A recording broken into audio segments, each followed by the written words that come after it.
In early 2019, a Swiss helicopter manufacturer held a press conference to tout its plans to conquer the U.S. market from its new factory in southern Louisiana. 3 years later, things haven't exactly gone according to plan. In fact, it turns out the company has pulled the plug on the project altogether. Kopter, a maker of single-turbine helicopters for transportation services, utilities, and first responders, reportedly selected a location in Lafayette, Louisiana, ahead of dozens of potential sites. The company bought out the lease at a former Bell helicopter facility at the city's airport and vowed to invest more than $4 million in the complex.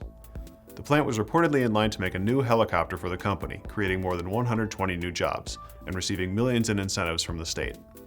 Less than a year later, however, Kopter was acquired by Italian aerospace company Leonardo, whose primary U.S. operations are in Philadelphia and which operated a maintenance facility in nearby Broussard, Louisiana. Although Kopter continued to operate independently, by the following March, the fate of the Lafayette project was apparently already in jeopardy. Later in the year, the company sought to buy out the remainder of its lease, and the deal was terminated in September. In a letter to local airport officials, the company blamed the pandemic and the collapse of the oil and gas sector in the Gulf of Mexico, and said it could not find a way to incorporate the facility into its 5-year planning. But Kopter told the Arcadiana Advocate this month that the decision stemmed from its integration with Leonardo, and that its operations will move to Philadelphia.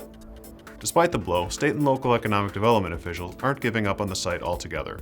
The Advocate reports that some potential tenants have already toured the facility, while officials will showcase it at a site selector conference and at a major helicopter trade show. I'm Andy Zoll, and this is IEN Now.